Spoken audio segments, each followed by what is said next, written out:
ಪಾಪು ಇನ್ನು ಮಲಗಿಲ್ವಾ? ಇಲ್ಲಮ್ಮ, ಆಟ ಆಡ್ತಿದ್ದಾಳೆ. ಅಮ್ಮ ಏನಾಯ್ತಮ್ಮ? ಯಾಕೆ ಕೆಮ್ತಿದ್ದೀರಾ? ಇರಿ, ನಾನು ಕಷಾಯ ಮಾಡ್ಕೊಂಬರ್ತೀನಿ.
ಅಮ್ಮ, ನನ್ನ ಪಾಪನ ಮಲಗ್ಸೋಕ್ಕೆ ಎಷ್ಟೆಲ್ಲ ಪ್ರಯತ್ನ ಪಟ್ಟೆ ಗೊತ್ತಾ? ಮಲಗ್ತಾನೆ ಇರಲಿಲ್ಲ. ಈಗ ನೋಡಿ, ನಿಮ್ಮ ಮಡ್ಲಿಗೆ ಬಂದ ತಕ್ಷಣ ಹೇಗೆ ಮಲಗಿದ್ಲು ಅಂತ. ನಿಮ್ಮ ಮಡ್ಲಲ್ಲಿ ಜಾದೂ ಇದೆ ಅಮ್ಮ.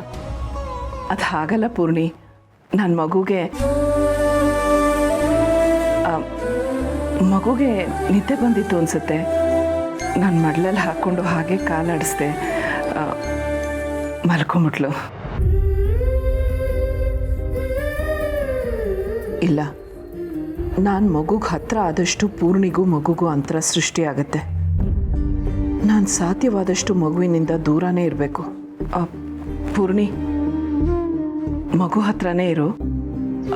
ಎದ್ರೆ ಮತ್ತೆ ಮಲಗಿಸು. ಮಗುಗೆ ನಿನ್ನ ಮಾತು ಇಷ್ಟ ಅನ್ಸುತ್ತೆ, ಅದಕ್ಕೆ ನಿನ್ನ ಜೊತೇಲಿದ್ದಾಗ ಮಲಗದೆ ಆಟ ಆಡ್ತಾ ಇರ್ತಾಳೆ.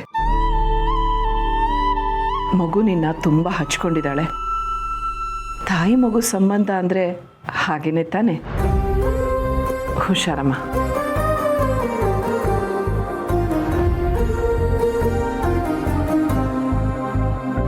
ಕಷಾಯ ಕೊಡು.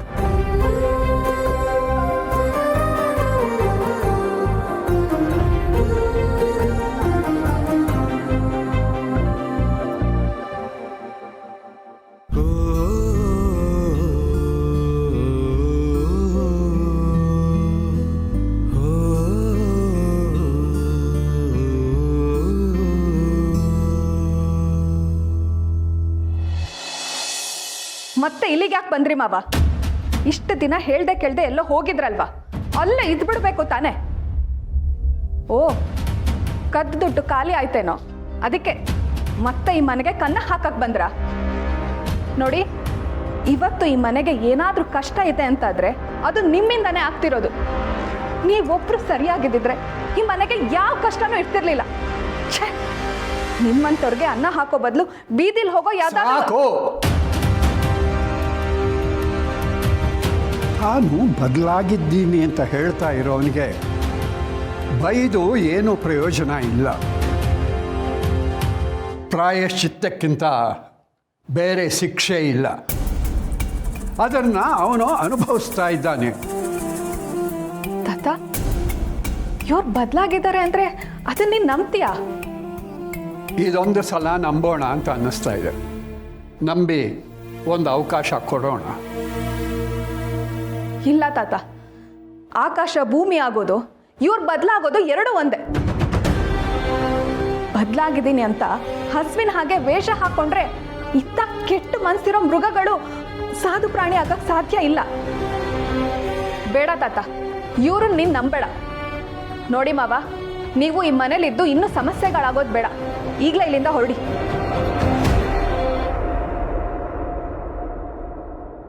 ನೀನೇ ಹೀಗೆ ಅಂದ್ಬಿಟ್ರೆ ಹೇಗೆ ಸೊಸೆ ಮುದ್ದು?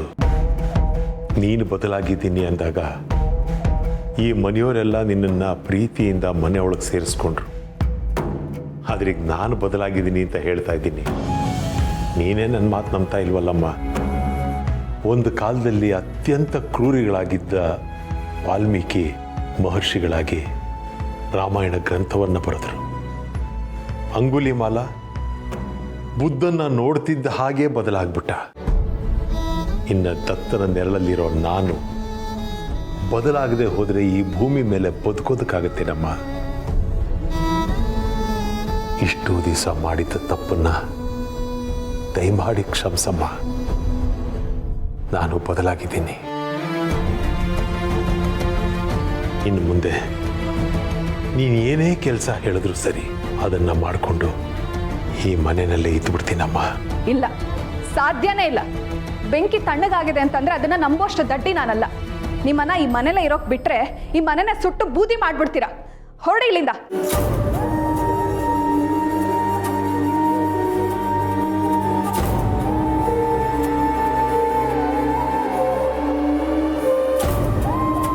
ಈಗೇನು ನಿನ್ನ ಮಾವ ಇನ್ನೂ ಬದಲಾಗಿಲ್ಲ, ಸರಿ ಹೋಗಿಲ್ಲ ಅಂತ ತಾನೇ ನಿನ್ನ ಅನುಮಾನ? ನಿನ್ನ ತಲೆ ಮೇಲೆ ಕೈ ಇಟ್ಕೊಂಡು ಆಣೆ ಮಾಡು. ನೀನು ಬದಲಾಗಿದ್ದೀಯಾ, ಸರಿ ಹೋಗಿದ್ದೀಯಾ, ಇನ್ನೊಂದು ಸಲ ಇದೇ ಥರ ಮಣ್ಣು ತಿನ್ನೋ ಕೆಲಸ ಮಾಡೋದಿಲ್ಲ ಅಂತ. ನನ್ನ ಮೇಲೆ ನಾನೇ ಆಣೆ ಮಾಡಿ ಹೇಳೋ ಥರ ಮಾಡ್ತಿದ್ದೀರಾ. ಇಷ್ಟೆಲ್ಲ ಆದರೂ ಇನ್ನೂ ನೀವು ನನ್ನನ್ನು ನಂಬಿಲ್ಲ ಅನ್ನೋ ಹಾಗಾಯಿತು. ಏನು ಯೋಚನೆ ಮಾಡ್ತಿದ್ದೀಯಾ? ನೀನು ಬದಲಾಗಿರೋದು ನಿಜಾನೇ ಆದರೆ ನಿನ್ನ ಮೇಲೆ ನೀನೇ ಆಣೆ ಇಟ್ಕೊಂಡು ಬದಲಾಗಿದ್ದೀನಿ ಅಂತ ಹೇಳು. ಆಯಿತು, ಬದಲಾಗಿರೋದೇ ಉಂಟಂತೆ. ಇನ್ನು ಆಣೆ ಪ್ರಮಾಣಕ್ಕೆಲ್ಲ ಯಾಕೆ ಭಯ ಪಡಬೇಕು? ಇನ್ನು ಮುಂದೆ ಈ ಕ್ಷಣದಿಂದ ಈ ಮನೆಗಾಗಲಿ ಮನೆಯವ್ರಿಗಾಗಲಿ ನನ್ನಿಂದ ಯಾವ ತೊಂದರೆನೂ ಆಗೋದಿಲ್ಲ. ನಾನು ನಿಮ್ಮ ಯಾರಿಗೂ ದ್ರೋಹ ಮಾಡೋದಿಲ್ಲ. ನನ್ನನ್ನು ನಂಬಿ. ಏನಮ್ಮ, ಈಗ ನಿನಗೆ ಸಮಾಧಾನ ಆಯ್ತಾ? ಏನೋ ಗೊತ್ತಿಲ್ಲ ತಾತ, ಇವ್ರ ಮಾತಿನ ಮೇಲೆ ನನಗಿನ್ನೂ ನಂಬಿಕೆ ಬರ್ತಿಲ್ಲ. ಆದರೆ ನಿನ್ನ ಮಾತಿಗೆ ಗೌರವ ಕೊಟ್ಟು ಸುಮ್ಮನೆ ಆಗ್ತೀನಿ.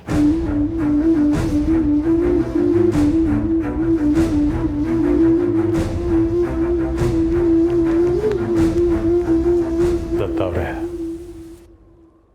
ಸೊಸೆ ಮುದ್ದು ಆಡಿದ ಮಾತುಗಳಲ್ಲೂ ಅರ್ಥ ಇದೆ.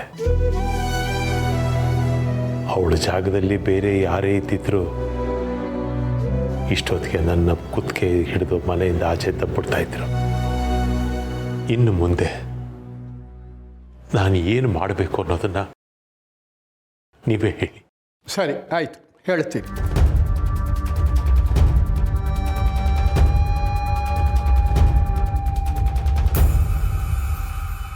ಗೊತ್ತಾಯ್ತಾ? ಹೇಳಿದ ಅರ್ಥ ಆಯ್ತಲ್ವಾ? ಅರ್ಥ ಆಯಿತು ದತ್ತ ಮಹಾಪ್ರಭುಗಳೇ. ಇನ್ನ ಈ ಕೆಲಸ ಆಯಿತು ಅಂತಲೇ ತಿಳ್ಕೊಳ್ಳಿ.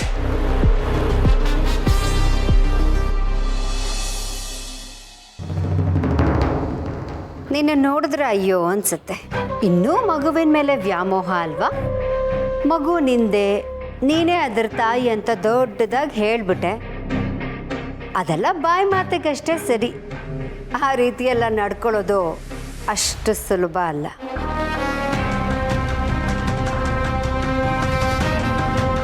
ಈ ಮಾತನ್ನು ನಿನ್ನಿಂದ ನಾನು ಹೇಳಿಸ್ಕೊಳ್ಳೋ ಅವಶ್ಯಕತೆ ಇಲ್ಲ. ನನ್ನ ಕಣ್ಣಲ್ಲಿ ನೀರು ಬರ್ತಿದ್ರು ಅದ್ರ ಹಿಂದೆ ಸಂಕಟ ಮಾತ್ರ ಅಲ್ಲ, ಸಂತೋಷನೂ ಇದೆ. ಮನೇಲೆಲ್ಲರೂ ಎಷ್ಟು ಖುಷಿಯಾಗಿದ್ದಾರೆ ಅಂತ ನೀನೇ ನೋಡ್ತಾ ಇದೆಯಾ. ಮನೇಲಿ ಸಂಭ್ರಮ ತುಂಬಿ ತುಳುಕ್ತಾ ಇದೆ. ಇದನ್ನು ನಿನ್ನಿಂದ ಸಹಿಸ್ಕೊಳಕ್ಕಾಗ್ತಿಲ್ಲ.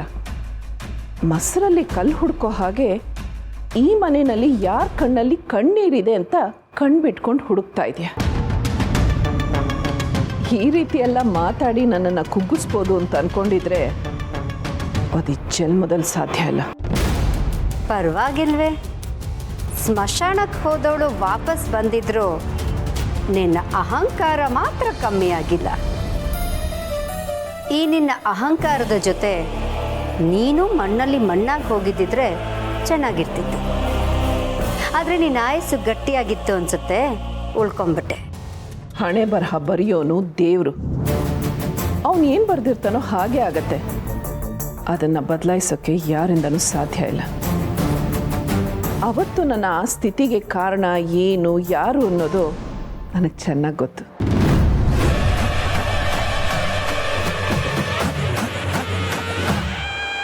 ಏನು ನಿನ್ನ ಮಾತಿನ ಅರ್ಥ? ನಿನ್ನನ್ನು ಅವತ್ತು ಸಾಯೋ ಥರ ನಾನೇ ಮಾಡಿದೆ ಅಂತ ಹೇಳ್ತಿದ್ಯಾ? ನಾನು ಕುಂಬಳಕಾಯಿ ಕಳ್ಳರ ಬಗ್ಗೆ ಮಾತಾಡ್ತಾ ಇದ್ದೀನಿ. ನೀನು ಯಾಕೆ ನಿನ್ನ ಹೆಗಲ್ ಮುಟ್ಟು ನೋಡ್ಕೋತಾ ಇದೀಯಾ? ತುಳಸಿ, ಕಾಲ ಹತ್ರ ಬರ್ತಾ ಇದೆ. ಸಮಯ ಬಂದಾಗ ಎಲ್ಲ ಸತ್ಯನೂ ಆಚೆ ಬರುತ್ತೆ. ಆಗ ನಾನು ನಿನಗೆ ಉತ್ತರ ಕೊಡ್ತೀನಿ.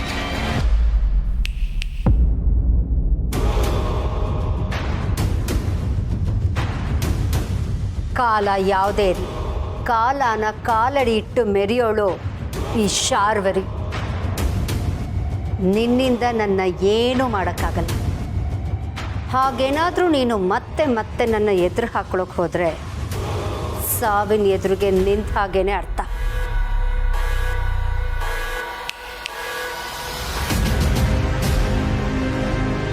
ಸಾವನ್ನೇ ಗೆದ್ದು ಬಂದವಳು ಎದುರಿಗೆ ನಿಂತು ಸಾವಿನ ಬಗ್ಗೆ ಮಾತಾಡ್ತಾ ಇದೆಯಾ ಶಾರ್ವರಿ? ಇಷ್ಟೆಲ್ಲ ಮಾತಾಡ್ತಾ ಇರೋ ನಿನಗೆ ಅದೇ ಸೋಲು ಅದೇ ಸಾವು ನಿನ್ನ ಬೆನ್ನ ಹಿಂದೆನೇ ಇದೆ ಅನ್ನೋದು ಅರ್ಥ ಆಗ್ತಾ ಇಲ್ವಾ? ದೇವ್ರು ನನ್ನ ಮತ್ತೆ ಬದುಕಿಸಿದಾನೆ ಅಂದರೆ ನಿನ್ನ ಬಣ್ಣ ಬಯಲು ಮಾಡಿ ನಿನಗೆ ಶಿಕ್ಷೆ ಕೊಡಿಸೋದಕ್ಕೆ ಅಂತಲೇ ಅರ್ಥ. ಮನೆ ಹಾಳು ಬುದ್ಧಿ ಇರೋ ನೀನು ಇನ್ಮೇಲೆ ಮಣ್ಣಲ್ಲಿ ಮಣ್ಣಾಗಿ ಹೋಗ್ತೀಯ ಶಾರ್ವರಿ.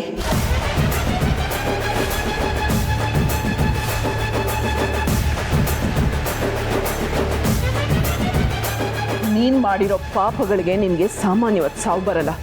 ನರಳಿ ನರಳಿ ಸಾಹಿತ್ಯ ಕತ್ಲೆ ಕೋಣೆಲಿ ಕಂಬಿ ಎಣ್ಸೋದಕ್ಕೆ ಸಿದ್ಧವಾಗಿರೋ.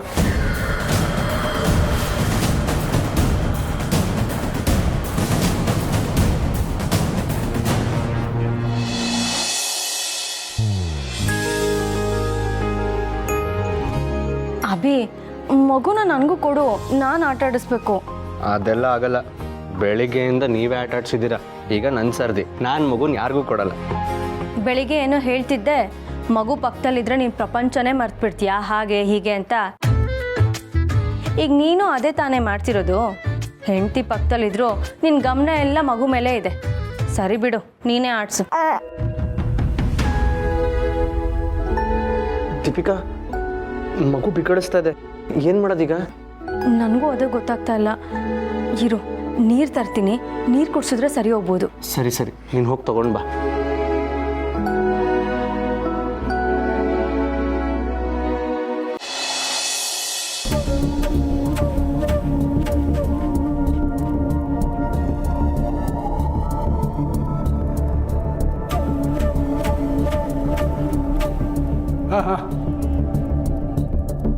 ನಾನು ನಿನಗೋಸ್ಕರನೇ ಕಾಯ್ತಿದ್ದೆ. ನಾನು ಹೇಳಿದ ಹಾಗೆ ಮಾಡೋದಕ್ಕೆ ಇದೇ ಕರೆಕ್ಟ್ ಟೈಮು, ಗೊತ್ತಾಯ್ತಾ? ನಾ ಹೇಳಿದ್ದೆಲ್ಲ ನೆನಪಿದೆಯಾ? ನೀವು ಹೇಳಿದ ಪ್ರತಿಯೊಂದು ಅಕ್ಷರನೂ ನೆನಪಿದೆ ನನಗೆ.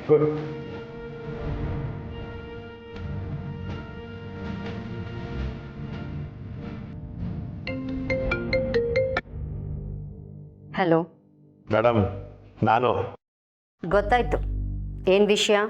ಮೇಡಮ್, ನಿಮಗೆ ತುಂಬ ಇಂಪಾರ್ಟೆಂಟ್ ಆಗಿರೋ ಒಂದು ವಿಷಯ ಹೇಳಬೇಕು. ನಿಮ್ಮ ಸುತ್ತಮುತ್ತ ಯಾರೂ ಇಲ್ಲ ತಾನೇ? ಯಾರೂ ಇಲ್ಲ, ಅದೇನು ಅಂತ ಹೇಳು. ತುಂಬ ಇಂಪಾರ್ಟೆಂಟ್ ವಿಚಾರ. ಎಲ್ಲೂ ಯಾರಿಗೂ ಲೀಕ್ ಆಗೋ ಹಾಗೆ ಇಲ್ಲ. ನಾನಂತೂ ಮನೆ ಹಿತ್ತಲಲ್ಲಿ ಒಗೆಯೋ ಬಂಡೆ ಮೇಲೆ ಕೂತ್ಕೊಂಡು ಮಾತಾಡ್ತಾ ಇದ್ದೀನಿ. ಮೊದಲು ವಿಷಯ ಏನು ಅಂತ ಹೇಳು, ಸುತ್ತಿ ಬಳಸಿ ಮಾತಾಡ್ಬೇಡ. ವಿಚಾರ ಹೇಳಬೇಕು ಅಂತಾನೆ ಫೋನ್ ಮಾಡಿದ್ಮೇಲೆ ಹೇಳದೇ ಇರ್ತೀನ ಮೇಡಮ್? ಸ್ವಲ್ಪ ಸಮಾಧಾನವಾಗಿರಿ. ಈಗ ಪೊಲೀಸ್ನವರಿಂದ ಒಬ್ಬ ರೌಡಿ ತಪ್ಪಿಸ್ಕೊಂಡಿದ್ದಾನಲ್ಲ ಮೇಡಮ್, ನಿಮ್ಮ ಕಡೆಯವನು. ಅದೇ ನಿಮ್ಮ ಎಲ್ಲ ವಿಚಾರನೂ ತಿಳ್ಕೊಂಡ್ರು ಒಬ್ಬ ರೌಡಿ. ಅವನನ್ನ ದತ್ತ ಹುಡುಕಿಸ್ತಾ ಇದ್ದಾನೆ. ಬಹುವಚನದಲ್ಲಿ ಮಾತಾಡಿದ್ರೆ ಆ ಎಮ್ಮಂಗೆ ಡೌಟ್ ಬರುತ್ತೆ. ಏನು ಹೇಳ್ತಿದ್ಯಾ ನೀನು? ದತ್ತ ಹುಡುಕಿಸ್ತಿದ್ದಾನ? ಹೌದು ಮೇಡಮ್. ಏನ ದತ್ತ ಅಂತ ಸಾಮಾನ್ಯದವನು ಅನ್ಕೊಂಡಿದ್ದೀರಾ ನೀವು? ಎಲ್ಲ ಕಡೆ ಲಿಂಕ್ ಇಟ್ಟಿದ್ದಾನ ಯಪ್ಪ. ತಡ್ಕಾಡಿ ಹುಡುಕಾಡಿ ಏನೋ ಒಂದು ಸರ್ಕಸ್ ಮಾಡಿ ಆ ರೌಡಿನ ಕಂಡು ಹಿಡಿದು ಬಿಡ್ತಾನೆ. ಅವನು ಏನಾದರೂ ಸಿಕ್ಕಾಕೊಂಡ್ಬಿಟ್ರೆ ನಿಮ್ಮ ಬಗ್ಗೆ ಎಲ್ಲ ಸತ್ಯನೂ ಹೊರಗೆ ಬಂದುಬಿಡುತ್ತೆ. ಇದೆಲ್ಲ ನಿನಗೆ ಹೇಗೆ ಗೊತ್ತಾಯ್ತು? ದತ್ತ ಈ ವಿಚಾರನ ಫೋನಲ್ಲಿ ಯಾರ ಹತ್ರನೋ ಮಾತಾಡ್ತಾ ಇದ್ದ, ನಾನು ಕೇಳಿಸ್ಕೊಂಡೆ. ಅಪ್ಪಿ ತಪ್ಪಿ ನಿಮ್ಮ ಕಡೆ ರೌಡಿ ಏನಾದರೂ ದತ್ತನ ಕೈಗೆ ಸಿಕ್ಕಾಕೊಂಡ ಅಂದರೆ ಇಲ್ಲ, ಹಾಗಾಗಕ್ಕೆ ನಾನು ಬಿಡಲ್ಲ. ಆ ರೌಡಿನೂ ಅವರಪ್ಪನ್ನು ಹುಡುಕಿಸ್ತೀನಿ. ಅವರಿಬ್ರು ಸಿಕ್ತಿದ್ದ ಹಾಗೆ ಊರು ಬಿಟ್ಟು ಓಡಿಸ್ತೀನಿ. ಅಷ್ಟಾದರೆ ಸಾಕು ಮೇಡಮ್. ಮೇಡಮ್, ಅಂದಹಾಗೆ ಆ ರೌಡಿನ ಹುಡುಕೋದಕ್ಕೆ ನನ್ನಿಂದ ಏನಾದರೂ ಸಹಾಯ ಬೇಕಾದರೆ ನಿಸ್ಸಂಕೋಚವಾಗಿ ಕೇಳಿ, ನಾನು ಮಾಡ್ತೀನಿ. ಸದ್ಯಕ್ಕೆ ನಿನ್ನಿಂದ ಇನ್ನೇನು ಆಗಬೇಕಾಗಿಲ್ಲ. ನೀನು ಇದೇ ಥರ ಅಲ್ಲಿ ಏನೇ ನಡೆದ್ರೂ ನನಗೆ ಹೇಳು ಸಾಕು.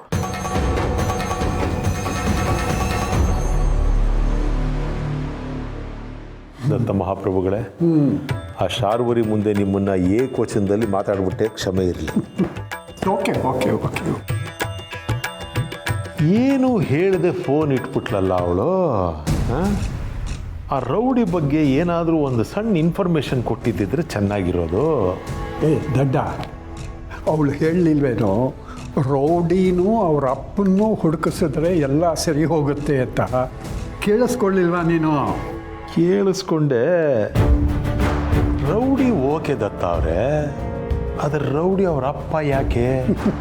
ಅವರಪ್ಪ ಯಾಕೆ ಅಂದರೆ ಅವ್ರ ಅಪ್ಪನ ಹಿಡಿದ್ರೆ ಆ ಮಗನೂ ಸಿಕ್ಕಾಕೋತಾನೆ ಅಂತ ಅರ್ಥ ಆಗೋಲ್ವಾ? ಓ, ಅಲ್ಲಿದೆ ಪಾಯಿಂಟು. ನನ್ನ ತಲೆಗೆ ಅದು ಹೊಳಿಲೇ ಇಲ್ಲ ನೋಡಿ. ಹೌದು ದತ್ತ ಮಹಾಪ್ರಭುಗಳೇ, ಮುಂದೆ ಏನು ಮಾಡಬೇಕು ಅಂತಿದ್ದೀರಿ? ಅದನ್ನು ಹೇಳಲ್ಲ, ಮಾಡಿ ತೋರಿಸ್ತೀನಿ. ಅಸಾಧ್ಯರು ಬಿಡಿಯಪ್ಪ ನೀವು. Hello, police inspector.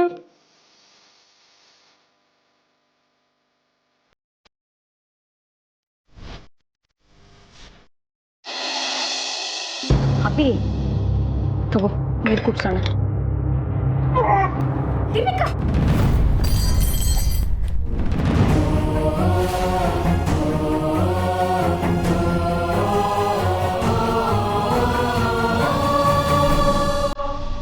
ಏನು ಮಾಡ್ತಿದ್ಯಾ ನೀನು? ಮಗುಗೆ ಬಿಕ್ಳಕ್ಕೆ ಬಂದಿದೆ, ಅದಕ್ಕೆ ನೀರು ಕುಡಿಸ್ತಿದ್ದೆ. ಮಗುಗೆ ನೀರು ಕುಡ್ಸೋಕ್ಕೆ ಯಾರು ಹೇಳಿದ್ದು ನಿನಗೆ? ಅದಿನ್ನೂ ಹಸ್ಕೂಸು, ಅದೇ ನೀರು ಕುಡಿಸ್ಬಾರ್ದು ಅಂತ ನಿನಗೆ ಗೊತ್ತಿಲ್ವಾ? ಹೌದಾ ಅದಕ್ಕೆ ನಮಗೆ ನಿಜವಾಗ್ಲೂ ವಿಚಾರ ಗೊತ್ತಿರಲಿಲ್ಲ. ಹೌದು ಪೂರ್ಣಿ, ಸಾರಿ. ಬಿಕ್ಳಕ್ಕೆ ಬಂದಾಗ ನೀರು ಕುಡಿಸ್ಬೋದು ಅಂದ್ಕೊಂಡು ನೀರು ಕುಡ್ಸೋಕೆ ಹೋಗಿದ್ದೆ. ಗೊತ್ತಿಲ್ಲ ಅಂದರೆ ಕೇಳಿ ತಿಳ್ಕೋಬೇಕು. ಮಗು ನೋಡ್ಕೊಳ್ಳೋದು ಅಂದರೆ ಅಷ್ಟು ಸುಲಭದ ಕೆಲಸ ಅಂದ್ಕೊಂಡಿದ್ಯಾ? ಮಗು ಮೇಲೆ ಪ್ರೀತಿ ಕಾಳಜಿ ಇದ್ರೆ ಸಾಲದು, ಅದನ್ನು ಹೇಗೆ ನೋಡ್ಕೋಬೇಕು ಅಂತ ತಿಳ್ಕೋಬೇಕು.